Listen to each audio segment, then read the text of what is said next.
से है तारती। भागवत भगवान की है आरती, पापियों को पाप से है तारती। ये मधुर बोल भवबंद खोल, सन्मार्ग दिखाने वाला, बिगड़ी को बनाने वाला। ये मधुर बोल बंद बोल, सन्मार्ग दिखाने वाला, बिगड़ी को बनाने वाला। बिगड़ी को बनाने वाला, बिगड़ी को बनाने वाला। श्री राम यही घनश्याम यही, राम यही घनश्याम यही, यह प्रभु महिमा की आरती। पापियों को पाप से है तारती।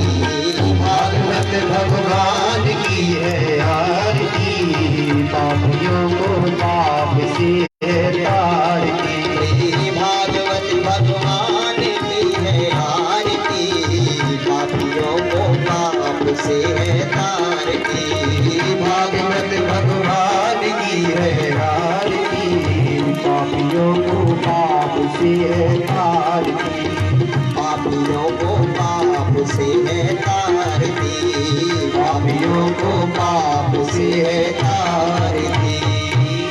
जनेन शीतलीकरणं पुष्पै देवादिपतिनो आत्मादिबन्धनौ मन्त्रपुष्पाञ्जलि। हरिः ओं माजनेन जन्मय जन्त देवास्तानि धर्माणि प्रथमान्यासन्नातेः नाकं महिमानां सचनत पूर्वेशाद्याः सन्ति देवाः। ॐ नानासुगन्धि पुष्पाणि यथा गादुद्भवानि च।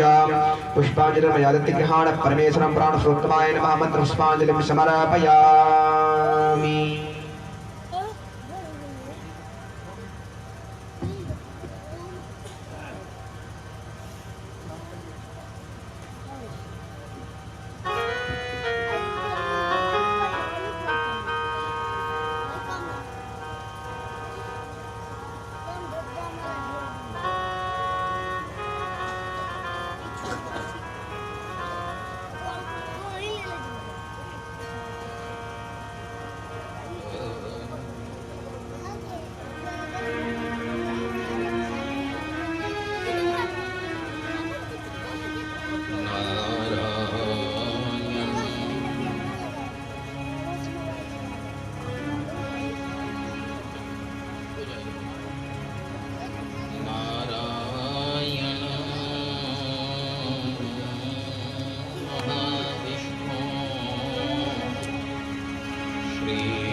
वासुदेव जगन्नाथ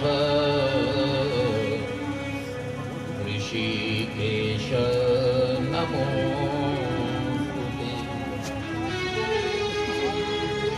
नमोस्तु रामाय सलक्ष्मणाय देव्यै च तस्यै जनकात्मजायै। नमोस्तु रुद्रेन्द्रयमानिलेभ्यो नमोस्तु चन्द्रार्कमरुद्गणेभ्यः। नमः परमहंसास्वादितचरणकमलचिन्मकरन्दाय भक्तजनमानसनिवासाय श्रीरामचन्द्राय।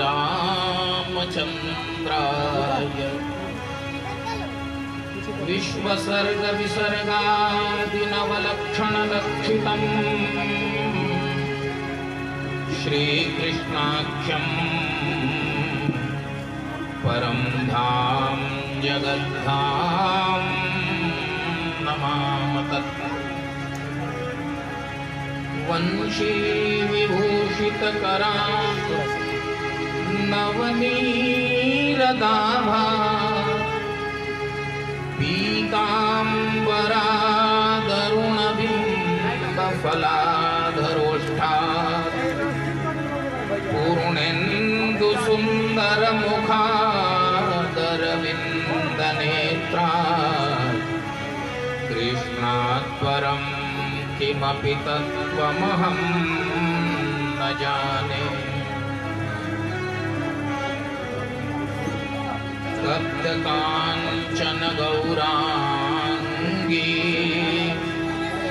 राधे वृन्दावनेश्वरी वृषभानुसुते देवी प्रणमामि हरिप्रिये यं प्रव्रजन्तमनुपेतमपेतकृत्यं वैपायनो विरहकातरया जुहाव पुत्रेति तन्मयतया तरवोऽभिनेदुः तं सर्वभूतहृदयं मुनिमानतोऽस्मि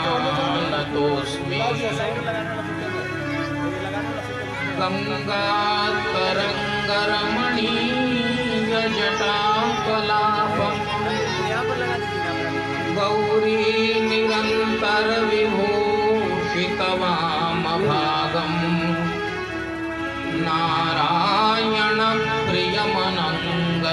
नारायणप्रियमनङ्गमदापहारम् वाराणसीपुरपतिं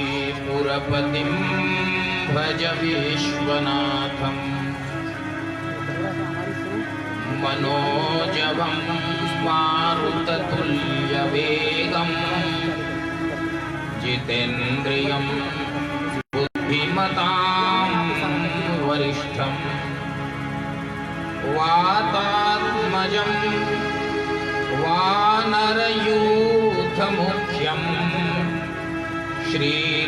श्रीरामदूतं शरणं प्रपद्ये यत्र यत्र रघुनाथकीर्तनं तत्र तत्र कृतमस्तकाञ्जलिं बाष्पवारि परिपूर्णलोचनं मारुतिं नमत राक्षसान्तकम् पूजन्तं राम रामेति मधुरं मधुराक्षरम् आरुह्य कविताशाखां वन्दे वाल्मीकिकोकिलम्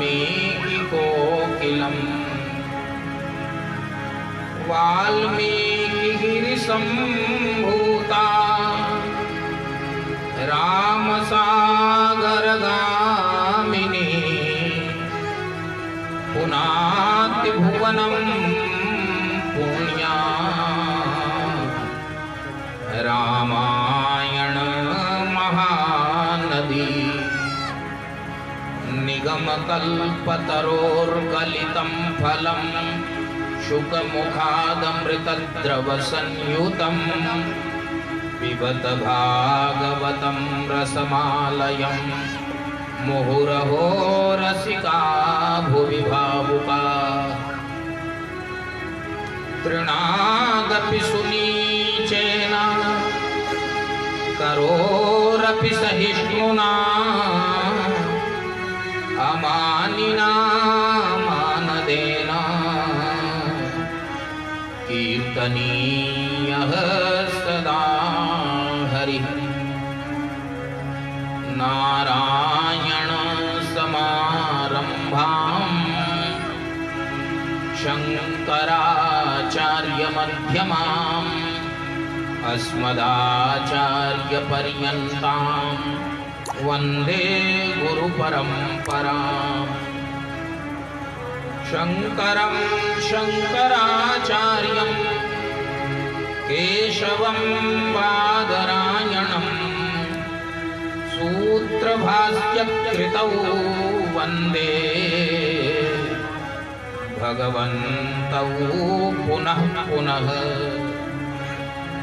श्रीशङ्कराचार्यनवावतारम् विद्वद्वरेण्यं च यतीन्द्रमुख्यं कलौ युगे धर्मयुगप्रवर्तकं वन्दे सदा श्रीकरपात्रिणं गुरुं नारायणायखिलगुरो भगवन् नमस्ते नारायणायखिलगुरो भगवन् नमस्ते नारायण अखिलगुरो भगवन् नमस्ते श्री कृष्ण गोविंद हरे मुरारे हे नाथ नारायण वासुदेव श्री कृष्ण गोविंद हरे मुरारे हे नाथ नारायण वासुदेव श्री कृष्ण गोविंद हरे मुरारे हे नाथ नारायण वासुदेव श्री कृष्ण गोविंद हरे मुरारे हे नाथ नारायण वासुदेव हे नाथ नारायण वासुदेव हे नाथ नारायण वासुदेव हे नाथ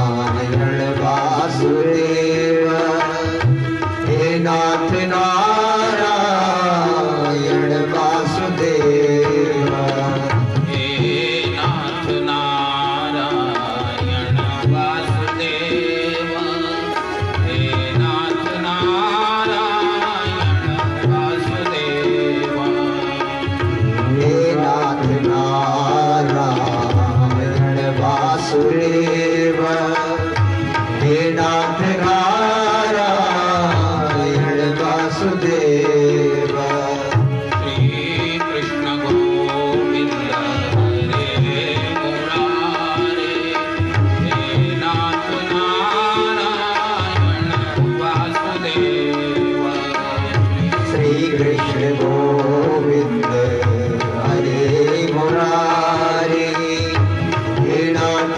नारायण वासुदेव श्री कृष्ण गोविंद हरे मुरारे हे नाथ नारायण वासुदेव श्री कृष्ण गोविंद हरे मुरारे हे नाथ नारायण वासुदेव गोविंद जय जय गोपाल जय जय गोविंद जय जय गोपाल जय जय राधारमण हरि गोविंद जय जय राधा रमण हरि गोविंद जय जय गोविंद जय जय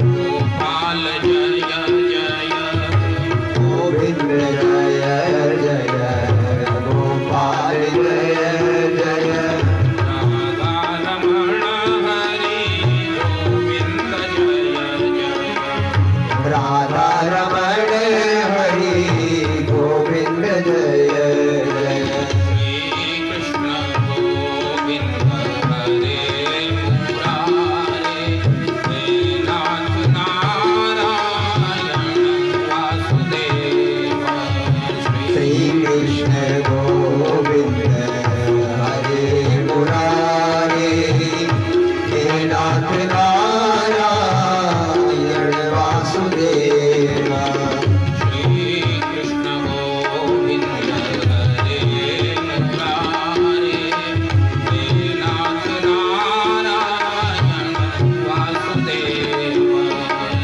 श्री कृष्ण गोविंद हरे मुरारे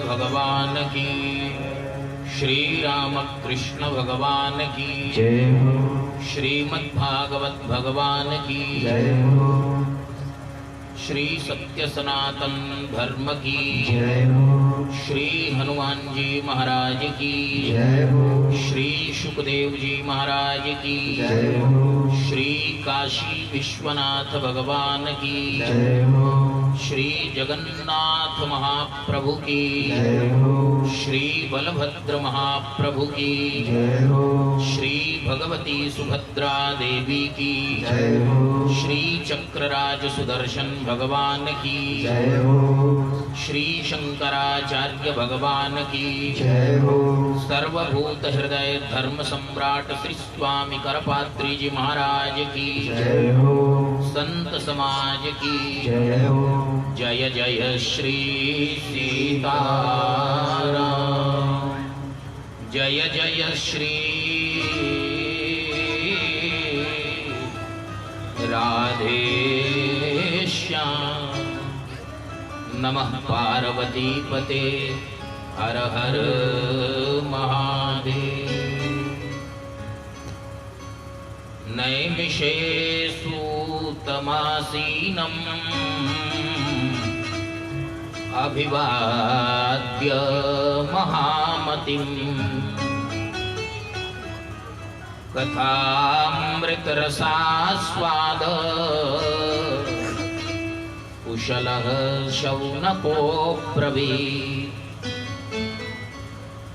नैमिषेषु तमासीनम् अभिवाद्य महामतिम्, कथामृतरसास्वाद कुशलः शौनको ब्रवीत्।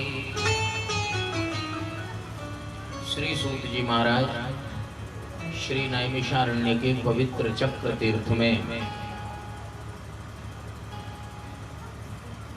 यज्ञ कर रहे शौनकादि 88,000 परमर्षियों के बीच में भगवान वेदव्यास के उपदेशों और उनकी शिक्षाओं का प्रचार कर रहे हैं। उन ऋषियों की प्रार्थना पर, उनकी जिज्ञासा पर प्रचार कर रहे हैं। एक सिद्धांत है कि यदि कोई सलाह न मांगे, परामर्श न मांगे तो उसे नहीं देना चाहिए, क्योंकि फिर वो देने से भी लेगा नहीं। इसी तरह यह भी सिद्धांत है, कथा भी उसी को सुनाई जानी चाहिए जिसके मन में जिज्ञासा हो, जिसे सुनने की इच्छा हो। जिसके मन में सुनने की इच्छा न हो उसे कथा सुनाना नहीं चाहिए। इसलिए कथा ते श्रोता वक्ता समशीला, बराबर शील के, बराबर आचरण के, बराबर चिंतन के श्रोता वक्ता हो तो वे कथा कहने और सुनने के अधिकारी माने गए।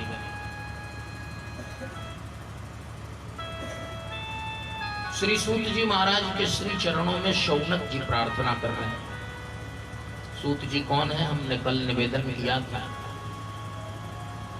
वायु पुराण के आधार पर अस्मत् परमाचार्य अभिनव शुकावतार प्रातः स्मरणीय धर्म सम्राट श्री करपात्र महाभाग ने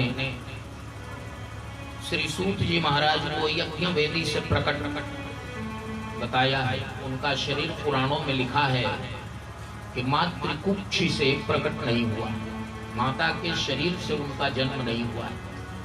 उनका शरीर निर्मल है, विकारों से जन्म, स्त्री पुरुष के विकारों से जन्म नहीं हुआ, यज्ञ वेदी पर जन्म हुआ। और उस यज्ञ वेदी पर, यज्ञशाला के अंदर एक बारहस्पत्य चरु और एक ऐन्द्र चरु।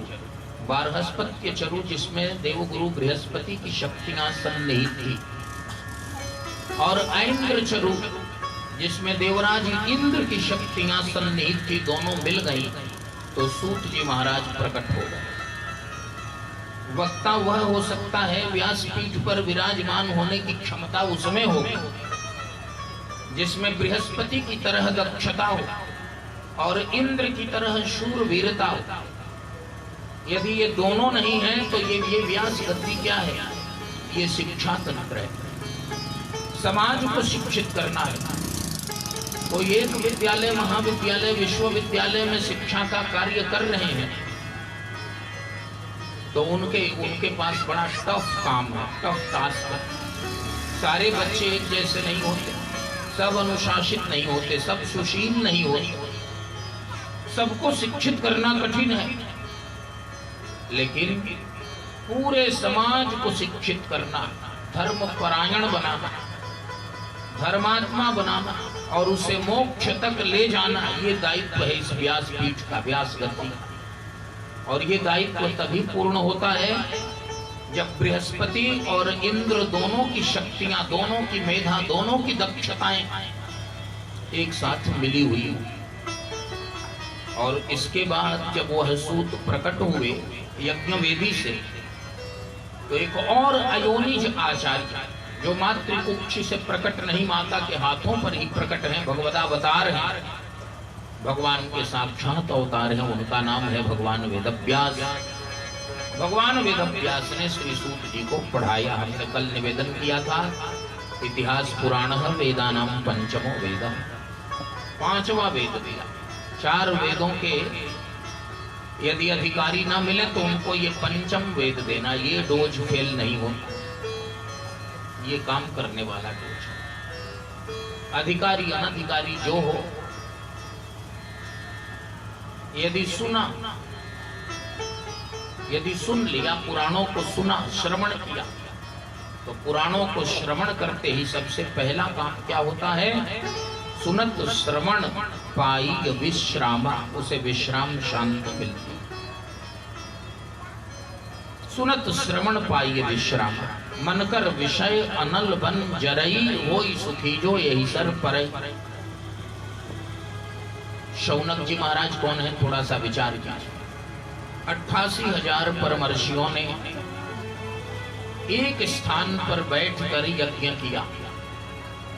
हम 8 लोग एक मति के नहीं हो सकते, परिवार के अंदर हो या बाहर हो, समाज में हो, दुनिया में कहीं भी।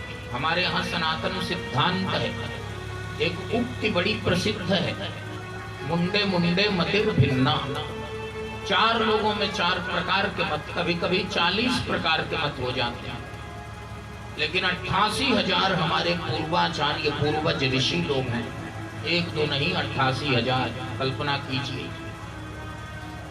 और वे एक मति, सबका एक मन है क्या? नहीं नहीं, लेकिन सब लोक कल्याण के, धर्म प्रचार के, यज्ञ के, वैदिक सदाचार के और भगवान की प्राप्ति और प्रपत्ति के मत पर एक मत है। सभी सयाने एक मत, जितने बुद्धिमान हैं वो एक मत।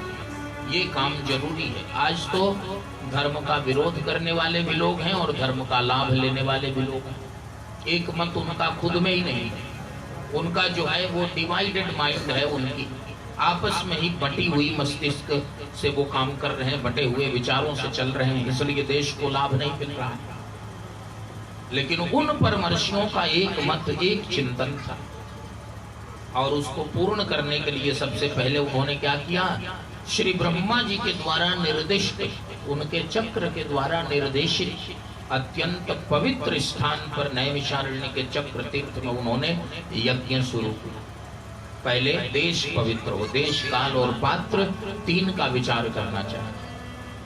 काल माने समय, देश माने स्थान और पात्र माने लोग, उसके अनुसार ही फल होता है। और उसके बाद 88,000 परमर्षियों ने एक काम करने का निर्णय किया, वो काम है यज्ञ। वेद में किसी का विरोध नहीं, वैदिक परंपरा से यज्ञ करें। और तीसरा काम क्या किया? अपना एक नेता चुना। पुराण की शब्दावली में उसे वृद्ध कुलपति कहते हैं।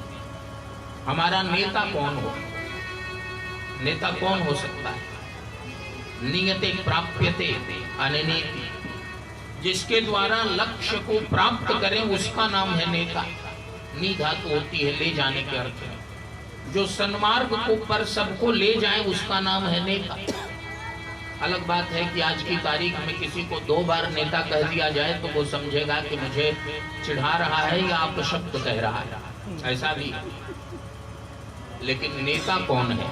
श्री विष्णु सहस्त्र नाम स्तोत्र में भगवान श्रीमन नारायण को नेता कहा गया। वो नेता हैं या फिर उनके स्वरूप जो संत हैं, गुरु हैं, आचार्य हैं, जो उनके स्वरूप का निर्देशन करते हैं, वो नेता है। जिसके द्वारा लक्ष्य की प्राप्ति होती है उसका नाम है नेता। जिसके द्वारा लक्ष्य से भटकाव मिल जाए वो नेता नहीं है। इसलिए कौन नेता हो हमारा? 88,000 ऋषियों ने विचार किया और 88,000 ऋषियों ने श्री शौनक जी को अपना नेता चुना। उसमें सबसे पहली कसौटी, क्राइटेरिया वो तय थे, निर्धारित थे। पहली कसौटी थी ज्ञान। शौनक जी महाराज ज्ञान वृद्ध थे, ज्ञान निवृत्त थे। स्मृतिकार आचार्य मनु ने कहा कि ब्राह्मण में ज्ञान की प्रधानता होनी चाहिए, क्षत्रिय में रक्षा करने वाले बल की प्रधानता होनी चाहिए, वैश्य में अन्यों का पोषण करने वाले, दान करने वाले धन की प्रधानता होनी चाहिए, और शूद्र में समाज की सेवा करने की प्रधानता होनी चाहिए, वह भावना होनी चाहिए। ब्राह्मण की पूंजी जो है वो ज्ञान है। यदि ब्राह्मण का भी और मूल्यांकन धन के आधार पर होने लगे, बल के आधार पर होने लगे, कुछ और आधार पर होने लगे, तो समझना चाहिए कि वैदिक मर्यादा को हमने तार तार कर दिया और समाज दूसरे रास्ते पर जा रहा है, दिशाहीनता की ओर बढ़ रहा है। ब्राह्मण को हमेशा ज्ञान से और प्रमुख मानना चाहिए।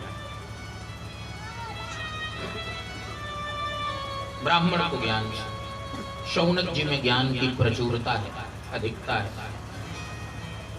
दूसरा तप, ज्ञान बहुत हो लेकिन आचरण ठीक ना हो, तपस्या ना हो, तपस्या भी होनी चाहिए। हमारा मत है, हमारे शास्त्रों का मत है, परमर्षियों का मत है, आचारहीनम न पुनन्ति वेदा। जिसका आचरण हीन है, जो आचरण से शुद्ध नहीं है, उसको वेद भी पवित्र नहीं कर पाते। इसलिए एक और मत है, नीति का ज्ञानम भारह क्रियाम विना। जिसके चरित्र में ज्ञान नहीं उतर रहा है, क्रिया में नहीं उतर रहा है, वह भार है। ज्ञान कैसा है? भार है। गोस्वामी जी संकेत करते हैं, जो लगी लगन राम सो नाही, तो नर खर कुकर सूकर सम वृथा जियत जगमाही। 3 प्रकार के मनुष्य होते हैं यदि मनुष्य से गिर गए तब। पहला है खर। खर कहते हैं गड्ढे। खर माने गड्ढा। गड्ढा शुद्ध शब्द है, हमारे यहाँ अपभ्रंश बना देते हैं तो गधा भी हो जाता है। कभी कभी किसी को कहते हैं गधा, लेकिन संस्कृत में गद शब्द रोग को भी कहते हैं, और हा कहते हैं उसे हरण करने वाले। जो रोगों का हरण करता है उसे क्या बोलते हैं? चिकित्सक, डॉक्टर। डॉक्टर लोग क्षमा करेंगे, उनके प्रति पूरा आदर रखते हुए। गदम रोगम हा हन्ति, जो रोगों का हनन करे उसका नाम है गधा। समझ गए? तो मुझसे एक बहुत बड़े डॉक्टर ने एक बार कहा, इस प्रसंग में नहीं कहा, मैंने उनको पुष्ट किया, वो हमारे गुरु हैं, डॉक्टर एस ए नारिया साहब, पटना में बहुत ऊंचे डॉक्टर हैं, बिहार के नामी डॉक्टर हैं, पूरा देश विदेश उनको जानता है। और तब मैंने ये निकाला था, उन्होंने कहा, इतने खींच गए, उनके पास इतनी भीड़ थी, उन्होंने कहा भगवान जिसको गधा नहीं बनाते उसको डॉक्टर बना देते। इतना लोड है, बाहर निकलना मुश्किल, पेशेंट पकड़े हुए थे, बाहर जाते थे, सब दूर दूर के जाते हैं, बहुत नामी डॉक्टर, पद्मश्री डॉक्टर श्याम नारायण आर्य, ऐसे नारिया, पटना। तो उन्होंने कहा कि जिसको भगवान, आज से 25 साल पहले उन्होंने कहा, तब की मैं बात बता रहा हूँ, अभी वो हैं, भगवान की कृपा से स्वस्थ हैं और लोगों को स्वास्थ्य लाभ देते हैं। उन्होंने कहा कि जिसको भगवान गधा नहीं बनाते उसको डॉक्टर बना देते। तो मैंने कहा कि गधा और डॉक्टर 2 नहीं है, व्याकरण के अनुसार एक ही है। तो बड़े खुश हुए। उन्होंने कहा कि मैं इसके पहले नहीं जानता था कि हम गधा ही है। हमने कहा बस आज जान लिया। वो एक ही दो नहीं, एक बात है। तो तिनते खर सूकर स्वान भले, कवितावली रामायण। और जो लगी लगन राम सो नाही, तौनर खर कूकर सूकर संवृथा जियत जगमाई। खर कहते हैं गधे को। महाराज कुछ भजन कर रहे हैं, कहा भजन समय कहाँ है हमको भजन करने का। 5 मिनट सत्संग में बैठिए, कहा समय है। तो करते क्या है आप? कहा मैं दुनिया की जितनी बड़ी बड़ी लाइब्रेरीज हैं, पुस्तकालय हैं, उन सब की पुस्तकों को याद करता हूं और जहां से पूछो पृष्ठ संख्या के साथ बता दूंगा। सारे ज्ञान विज्ञान मुझे याद है, कंठस्थ हैं। और भजन आचरण, कहा वो करूंगा तो ये छूट जाएगा। 2 घंटे पूजन में भजन में लगाऊं तो विद्या का अभ्यास छूट जाएगा। तो कहा जिस विद्या से आपको लाभ ही नहीं लेना है, वह विद्या नहीं, वह पुस्तकों का, लाइब्रेरी पुस्तकालयों का बोझ आप ढो रहे हैं। और तब आप कैसे हैं? कहा आपसे बढ़िया गधा है, उसकी पीठ पर चीनी की गट्ठर है, बोरा है, वो उसका स्वाद नहीं जानता, उसको मिलना भी नहीं, लेकिन वह परवश होकर, दूसरों के वशीभूत होकर चीनी ढो रहा है, अनजान है। उस पर ईंट रख दो तो, चीनी रख दो तो उसको कोई अंतर पड़ने वाला नहीं। वैसे ही जब तुमको उस सामग्री से लाभ नहीं है तो पुस्तकों का बोझ रखो तो, और कुछ और ईंट पत्थर रख दो तो कोई अंतर नहीं। तिनते खर सूकर स्वान भले। महाराज आप विनय पत्रिका में खर के बाद कुकर कहा। जब मैंने 3 बार कुकर कहा तो एक बच्चे ने पूछा कि आप प्रेशर कुकर के बारे में बोल रहे थे क्या? हमने कहा नहीं, बच्चा था, वो कुकर नहीं, कूक वाला नहीं, कुकर कहते हैं कुत्ते को। महाराज कुत्ते की तुलना क्यों कर दी? कहा कुत्ता जो है वो अपने स्वामी का विश्वासी होता है, हमारा जो स्वामी है उससे हम दूर हैं, उसके विश्वासी नहीं। कुत्ता हमसे बढ़िया हुआ ना। पूछा आप भजन नहीं करते? भजन करते हैं क्या? भजन माने भगवान की भक्ति, आचरण की शुद्धता। तो उसने कहा कि मैं भाषण करता हूँ, भजन नहीं। और भाषण करने के लिए तैयारी चाहिए, तो उसकी तैयारी करता हूँ, बहुत देर मौन रहता हूँ ताकि उस समय ऊर्जा काम आए। कहा भाषण किस लिए करते हैं? कहा अन्यों के लिए, लोग सुने और आगे बढ़े। और आप? कहा हमारा काम बस भाषण है।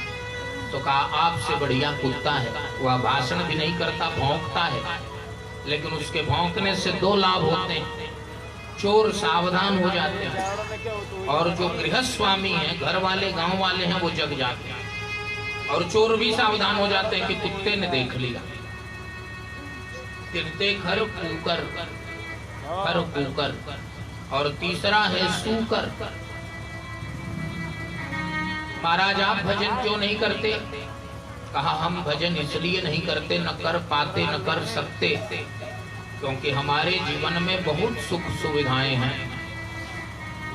एक जगह से निकलता हूं तो दूसरी सुविधा में डूब जाता हूं। अब जब उससे फुर्सत मिले, उस सुख से मैं उपरत हो पाऊं, तब तो भजन करूं। तो गोस्वामी जी कहते हैं आपसे बढ़िया सूकर है। बिना किसी, सूकर माने सुअर, बिना 1 रुपया खर्च किए। हमारे लिए तो तमाम हवेली चाहिए, ये चाहिए, वो चाहिए, सुख सुविधाओं के बड़े बड़े साधन चाहिए, लेकिन सूकर को कुछ नहीं, गंदे नाले में भी वो चला जाए तो उसको बड़ा सुख स्वर्ग का मिलता है, स्वर्ग का सुख मिलता है। तो आपसे कम पैसे में उसकी मेंटेनेंस बहुत अच्छी है। और आपने जीवन बर्बाद कर दिया, एक एक श्वास परमात्मा ने गिन कर दिए हैं भजन करने के लिए, और आपने भजन को भोग में बदल दिया। किसी ने भजन को भाषण में बदल दिया, और किसी ने भजन को भार में बदल दिया, तो वह मनुष्य नहीं है। धिक्कारते हैं गोस्वामी जी कवितावली रामायण में, तिनते खर सूकर स्वान भले।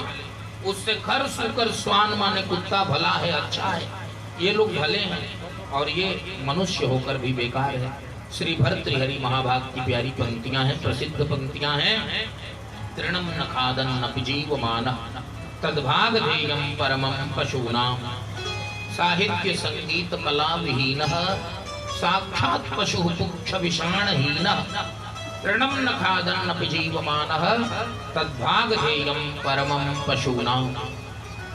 इससे बढ़िया तो सींग वाला पूंछ वाला पशु है, वो असली पशु है, घास खाकर उसका काम चल जाता है। इसको पराठे देने पर भी खींच आती है ना, और काम इसका उससे भी गर्हित है, बेकार है। तो जीवन का लक्ष्य है भजन, वही तपस्या है। भगवती श्रुति कहती है किसी भी परिस्थिति में तपस्या नहीं छूटनी चाहिए।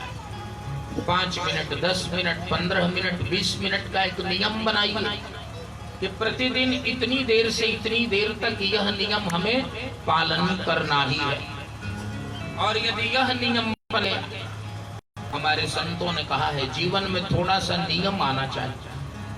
और कार्यों का नियम है, लेकिन भगवान को ध्यान में रखकर कोई नियम नहीं है। और जिन कार्यों का नियम हमने बना रखा है वो बहुत जल्दी छूटने वाले हैं। संसार छूटेगा, वो काम छूटेंगे, वो नियम छूटेंगे। लेकिन जिस परमात्मा को लक्ष्य करके नियम बनाना है वो कभी छूटने वाले नहीं।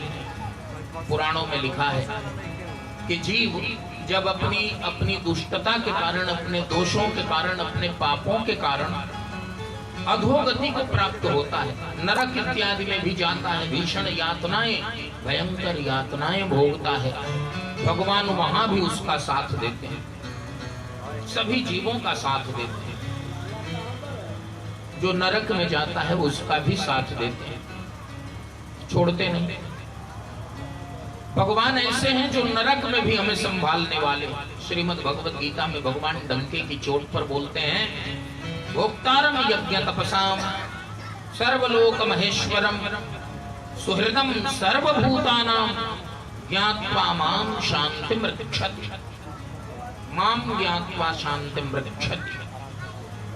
ऐसा मुझे जानो, सुहृदम सर्वभूतानां, सभी प्राणियों के सुहृद हैं।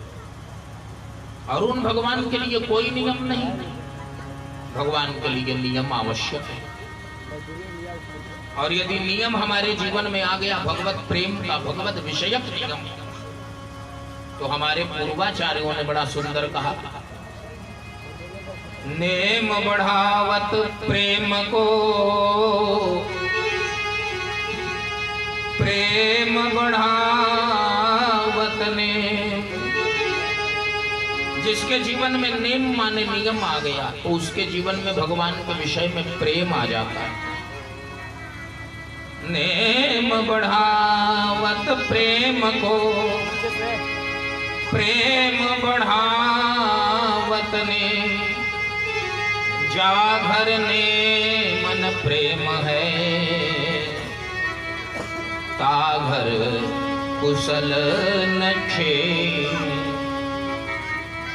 जिसके यहाँ नेम और प्रेम नहीं है उसके यहाँ कुशल और क्षेम नहीं है। जब नेम बढ़ता है, नियम बढ़ता है, तो प्रेम बढ़ता है। और प्रेम जब भगवान में बढ़ जाता है तो वह नियम भी बढ़ने लगता है। 5 मिनट भगवान का भजन किया और भगवान में प्रेम उत्पन्न हो गया, तो अब आगे से 25 मिनट भजन किए बिना मन लगता ही नहीं। 25 मिनट भजन किया तो 50 मिनट की दशा आ जाती है। तो नेम और प्रेम, नियम और प्रेम ये एक दूसरे को बढ़ाते रहते हैं। और जिसके घर में भगवान के लिए नियम बन गया, जिसके घर में भगवान का प्रेम बढ़ गया, घर माने हृदय भी, उसके यहाँ कुशल और क्षेम की कमी नहीं होगी। भगवान जहाँ रहते हैं वहीं कुशलता है। विभीषण जी से भगवान ने पूछा, कहु लंकेश सहित परिवारा कुशल कुठाहर वास तुम्हारा। विभीषण जी ने कहा, महाराज आपके श्री चरणों का दर्शन हुआ, अब कुशल हो। तब लग सपने हो जीव का। उस समय तक जीव को स्वप्न में भी कुशल, स्वप्न में भी विश्राम की प्राप्ति नहीं होती, शांति की प्राप्ति नहीं होती, जब तक आपके चरणों का वह चंचरीक नहीं होता। इसलिए आरंभ में हमने निवेदन किया, सुनत श्रवण पाइए विश्राम। शौनक जी महाराज तपस्वी हैं। पहली कसौटी ज्ञान, ज्ञान में सबसे बड़े। दूसरी कसौटी है तपस्या, तपस्या में भी सबसे बड़े। ज्ञान और तपस्या, नेम और प्रेम दोनों का बड़ा सुंदर समायोजन है उनके जीवन में। और तीसरी कसौटी है वो है वय। वय माने आयु। कुछ चीजें ऐसी होती हैं, कुछ अनुभव ऐसे होते हैं जो आयु से ही प्राप्त होते हैं। यदि उम्र उस लेवल की ना हो, उम्र बढ़ती नहीं है, तब तक वो अनुभव नहीं आते। आयु जो है वो बिना पढ़े, बिना अध्ययन के बहुत से अनुभवों को दे देती है। आयु की कोई सब्स्टिट्यूट नहीं, कोई उसका विकल्प नहीं। तो आयु में भी सबसे बड़े हैं। और तब चौथी कसौटी है वो है कुल। कुल माने कुलीनता। कुछ वर्ष पहले तक हमारे यहाँ कुलीनता वरदान माना जाता था कि फला व्यक्ति बड़े पवित्र कुल के हैं। पवित्र लोगों का कुल अलग होता था। उसी पवित्र कुल में यदि पवित्र कुल बचे रहेंगे ना, यहाँ बुजुर्ग लोग विराजमान हैं, वे इस शब्द से और इसकी गरिमा से भली भांति परिचित हैं। उसी कुलीन परिवार में भगवान भी आते हैं और महापुरुष भी आते हैं। आज धन ने और धन की लालच ने हमारे परिवारों, धनियों के यहाँ विवाह करने और धनियों के यहाँ संबंध बनाने की हमारी इच्छा ने हमारे कुल को कलंकित कर दिया। बस अब पहले धार्मिकों के यहाँ, सत्यवादियों के यहाँ संबंध होते थे। उसी को श्रीमद् भगवत गीता में कहा, सुनाम, भगवान के वचन, शुचि नाम श्रीमताम गेहे योग भ्रष्टो भी जायते। जो योग भ्रष्ट हैं वो किसके घर में आएंगे? पहली कसौटी है शुचि नाम, पवित्र। सो कुल धन्य उमा सुनो, जगत पूज्य सुपुनी, श्री रघुवीर परायण,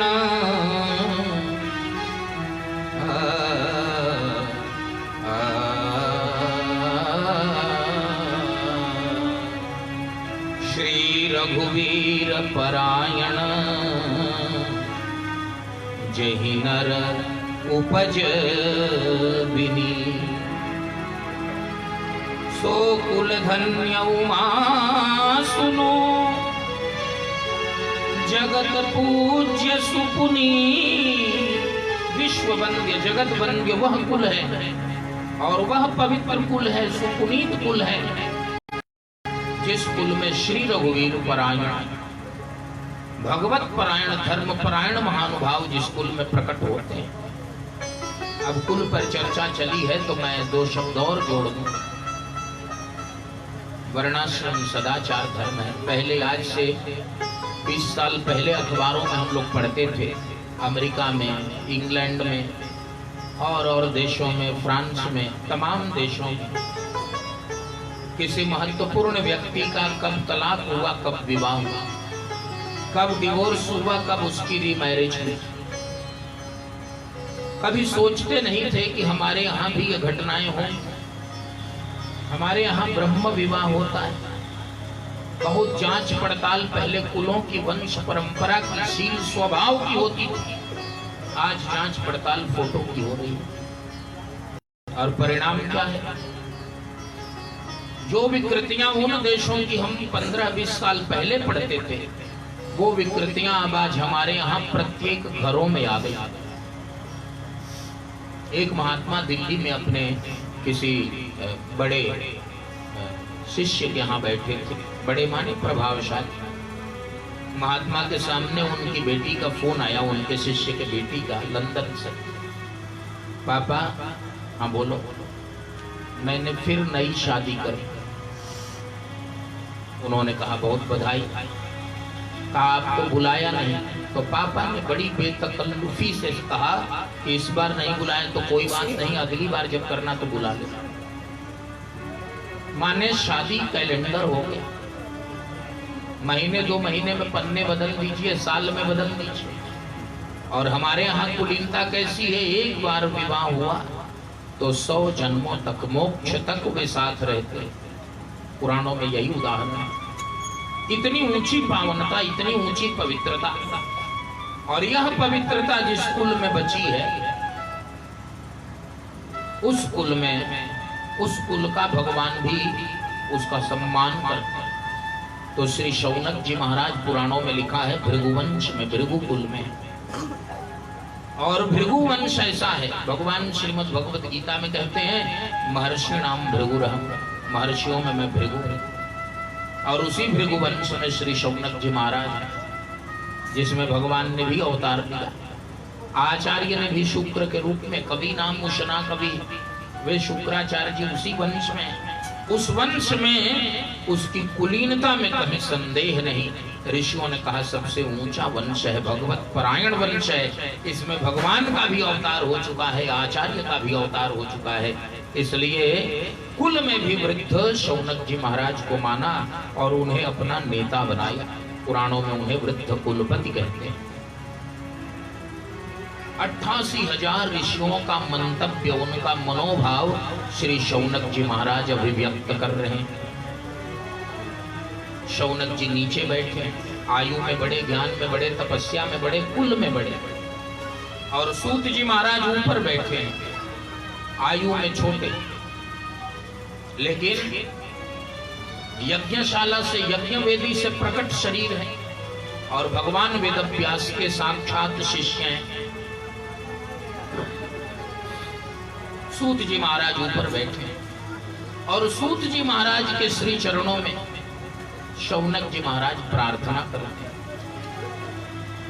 अज्ञानध्वांत विध्वंस कोटि सूर्य समप्रभ, अज्ञानध्वांत विध्वंस कोटि सूर्य समप्रभ, सूताख्याहि कथा सारम् मम कर्ण रसायनम। पहला गुरु के प्रति पहला भाव व्यक्त किया श्री सूत जी। संसार में 2 प्रकारों का अंधकार,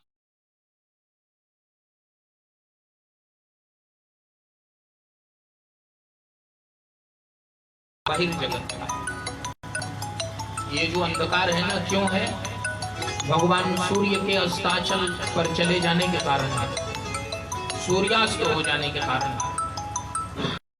और इस अंधकार का उच्छेद कब होगा, इसका उन्मूलन भी को दिया। उजाला भी है, चश्मा भी है, और एक पन्ना दिया, पढ़िए।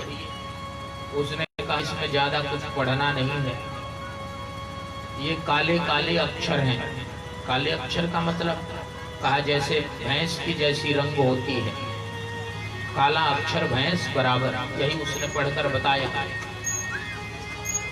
तो कभी कभी ऐसा भी होता है। ऐसा क्यों हुआ?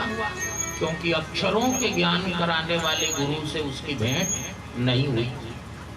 यदि अक्षर ज्ञान उसको हुआ होता, और माता पिता ने उसका नाम रखा विद्यासागर, बहुत ऊंचे विद्वान थे, बंगाल के महापुरुष थे ईश्वर चंद्र विद्यासागर जी, बहुत ऊंचे महापुरुष। अब उनकी देखा देखी नाम सबका रख दिया ईश्वर चंद्र विद्यासागर, और पन्ने मिल गए तो काला अक्षर भैंस बराबर, पढ़ नहीं पाए। तो ये है अज्ञान का अंधकार। भगवान सूर्य उजाला कर देते हैं, प्रकाश कर देते हैं, लेकिन अज्ञान का अंधकार जो है ना, वह पढ़ने नहीं देता। अंदर तक सूर्योदय का, सूर्य की किरणों का लाभ नहीं मिलता। तो गुरु क्या करते हैं? गुरु अपने वचनों से, कोटि सूर्य समप्रभ, सूर्य की प्रभाएं जैसे रश्मियां हैं, किरणें, वैसे गुरु के जो वचन हैं वो हमारे हृदय में आते हैं, अंतस्तम, अंतरतम में आकर, और वहां अंधकार का उच्छेद कर देते हैं, वहां प्रकाश भर देते हैं। ये गुरु की महिमा है। देखिए, मानस की और भागवत की शुरुआत एक जैसे। मानस के